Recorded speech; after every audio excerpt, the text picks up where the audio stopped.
It's that time. You are officially in Alert Zone. Welcome to the Alert Zone TV. I'm the Wizard Uncle James. I would love for you to become an active citizen of the Alert Zone. You guys and girls already know how to do that. If you're 18 years of age or older and are able to be legally armed in America, practice your Second Amendment rights. It is not illegal under the Constitution. Wherever you are in this world, protect yourself. Let's get right into it. Breaking news. So, this is going to be fair use.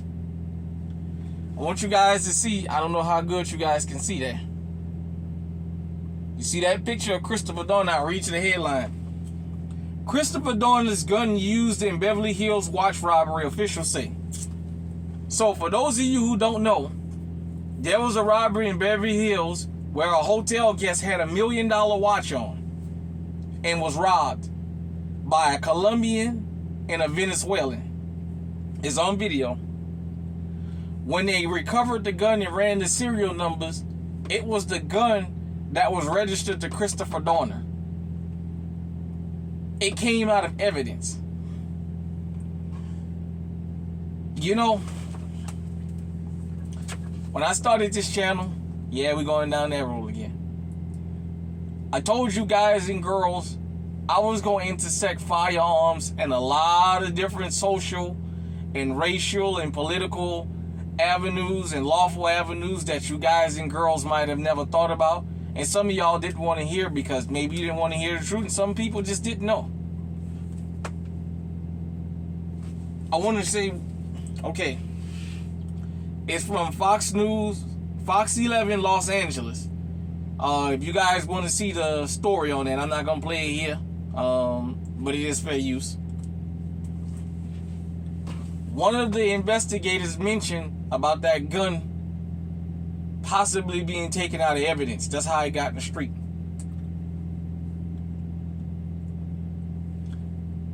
When I talk to you guys and girls about encounters with law enforcement, you hear me talking about back the badge and back the blue and the thin blue line and all that.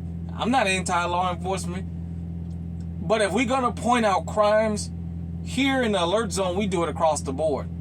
We don't tell you Chicago and just forget everything else. This is not that kind of channel. We don't tell you about inner city crimes and forget everything else that go on because it needs to fit a narrative.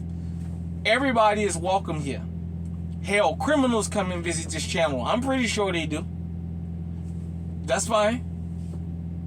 Just like we watching them, they watching us. They got to see what we doing so we can counter them, so they can counter us, and vice versa. I told you guys and girls who don't know, law enforcement has their hand in crime way more than people think they do. Stop telling me it's a couple bad apples. Stop that lie. Because I can keep proving time after time after time. You can't keep having this happen across the country and it just be a few bad apples. It can't be. Can't be. His gun was taken out of evidence and got out in the street. Now, how do you think? I own several firearms, and none of my firearms ever grown legs and got out the safe and unlocked the safe from the inside and migrated across the road or to somewhere on the other side of town and got in somebody's hand. I told you guys and girls, law enforcement is behind a lot of these crimes that go on out here that you may not think they're involved in. It's easy to point out what goes on in foreign countries. They'll tell you about how corrupt Mexican police is and tell you here we only got a few bad apples. I told you, and I'm going to continue to tell you until they show me different. You can't have this kind of stuff keep happening across the country and it just be a few, just a few. This time, they actually got caught with the firearm. How many more firearms and evidence that came up missing and is out here on the street being used to commit violent crimes? Excuse me. I wouldn't talk about encounters with law enforcement if this stuff didn't happen. When I'm telling you about encounters with law enforcement, this is what I mean. When you get stopped by law enforcement, you don't know who's behind that gun. You don't know who's behind that badge.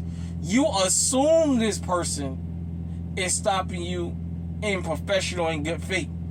But you shouldn't do that because you don't know, because they don't ever assume that we're all good people and there's a few bad apples. They always tell you, I don't know you and I don't make the assumption that I can trust anybody. These guys and girls got badges, guns, they dress like Call of Duty warriors here in America, and they have a system that'll back them up in taking your life. I don't think they'll ever give the full story of how that gun got out of evidence and out on the street. But some officer went and got it and handed it out. Because if this Venezuelan and this Colombian start talking, they put them in protective custody, they'll tell exactly who they got that firearm from. And they'll start doing the tracing the steps back, and they'll be able to find out what officer went and got it out of evidence. It's under investigation right now. Christopher Dorner been dead over 10 years. And yet, his gun was used in a robbery in Beverly Hills.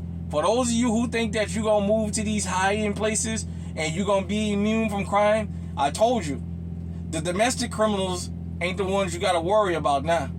It's the foreign criminals, the imported criminals. They don't give a shit about your gated communities and all that. The domestic criminals know we got to stay out of a certain side of town or we'll go to jail. These guys and girls coming here going for the money. They're not going for the penny and the drug pusher on the corner. They're coming up here in Soho, Beverly Hills, Inland Empire, the fucking, what they call that shit, the Hamptons and all. That's where they're going. They're going where the money is. If you're one of these people that live in one of these upscale neighborhoods, you better get your pistol to protect yourself. I just wanted to bring that to y'all, that I wouldn't be talking about encounters with law enforcement if this stuff didn't just happen. Think about that. This man been dead 10 years and his gun shows up out of police evidence out on the street committing a violent crime with a bunch of foreigners. What does that tell you? How many more guns you think is floating out here on the street that law enforcement is behind? For those of you who love to talk about Chicago and Chicago and Chicago, guess what? For years, the residents of Chicago have been saying, when we come out in the morning, there's crate loads of guns and ammunition out there and we don't know where they're coming from. They caught 3 military men running guns from North Carolina to Chicago to give amongst the people. People have called law enforcement and told them, come get y'all fucking guns off this corner, because we know y'all put them out here. We was watching y'all when y'all showed up last night. For all of y'all, it's amazing how all these guys and girls in the inner city in Chicago, since y'all love talking about Chicago, which means black, how all these people keep getting caught with guns and doing violent crimes, but they ain't got money for bail. Why you think they changed the bail system? These people don't got money for bail, but they got money for guns. Get real. They're not buying these guns, they're giving to them. Law enforcement is giving them these firearms. I keep telling you guys that. When you guys can prove me wrong, I'll shut my fucking mouth and I won't bring it up again. But I'll keep talking because you can't prove me wrong. Hit me in the comment section. Let me know what you think. Till next time, stay safe, stay on. Instead of back the blue, you better watch the blue. Stay on high alert.